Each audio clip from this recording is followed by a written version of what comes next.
మీరందరూ సపోర్ట్లు కొడితే తీర్మానంగా భావించి దాన్ని కేంద్రానికి పంపిద్దాం.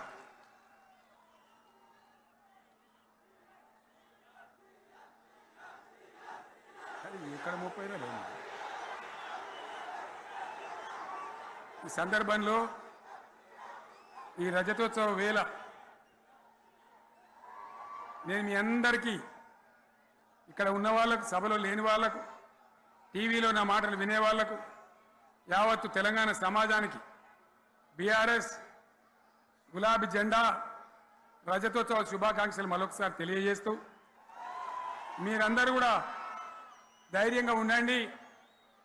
మళ్ళీ బీఆర్ఎస్ తెచ్చుకుందాం, బ్రహ్మాండమైన పరిపాలన అందించుకుందాం, వీళ్ళు జరగొచ్చేవన్నీ మళ్ళీ మంచిగా చేసుకుందాం, బ్రహ్మాండంగా ముందుకు పోదాం, పురోగమించుదాం. ఒక అద్భుతమైన తెలంగాణ, ప్రతి వ్యక్తి ముఖంలో చిరునవ్వులు చిందించే తెలంగాణ తయారు చేసుకుందామని చెప్పి మీ అందరికీ మనవి చేస్తూ, ఇంత పెద్ద ఎత్తున ఈ సభకు గవర్నమెంట్ వచ్చిన ఏడాది నరలోనే మీరు కదిలి వచ్చిందంటే మీరు కూడా ఒక నిర్ణయానికి వచ్చినట్టు కనబడుతూనే ఉంది. ఓట్లు ఎప్పుడు వస్తాయని చూస్తాను. నేను ఇంకో మాట చెప్పాలి, ముఖ్యమైన మాట ఏంటంటే, వీళ్ళు అక్కడిక్కడ ఎందుకైనా మీరు లేచొచ్చిండ్రు ఫోటోల కోసం.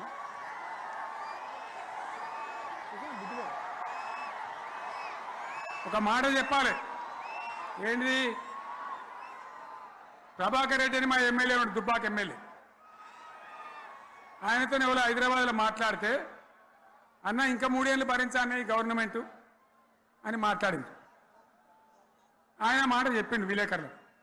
అలా చూసారా మా గవర్నమెంట్ పడగొడతారట. మేమెందుకు పడగొడతాం రా భయ్, మాకేమైనా కాల్చేరు గులగుల పెట్టినా? మేమా కిరికిరి పని చెయ్యం బిడ్డ, మీరే ఉండాలి. ఓట్లు తీసుకున్నారు, చక్కగా పని చేయకపోతే మీ ఈపులు ప్రజలే సాఫ్ చేస్తారు,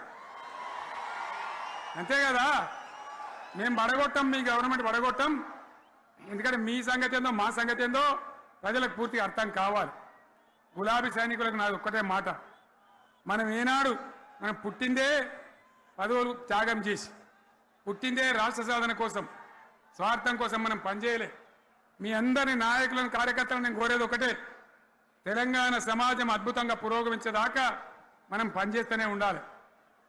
గవర్నమెంట్లో ఉన్నా, ప్రతిపక్షంలో ఉన్నా ప్రజల పక్షాన ఉండాలి, ప్రజలకు అండగా ఉండాలి, ప్రజల సమస్యల మీద పోరాటం చేయాలి, వాళ్ళకు అండదండలుగా ఉంటూ పురోగమించాలి. అదే మన కర్తవ్యం. అందులోనే మనకు అన్ని పదవులు వస్తాయి, అది పెద్ద ఇష్యూ కాదు.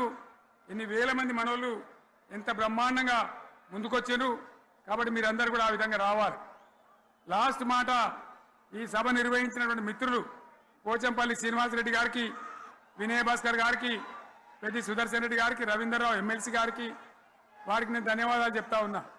ఇక్కడ భూములు ఇచ్చి బ్రహ్మాండంగా ఆదరించిన ఈ ఎల్కతుర్తి చుట్టుపక్కల గ్రామాల ప్రజలకు కూడా, రైతులకు కూడా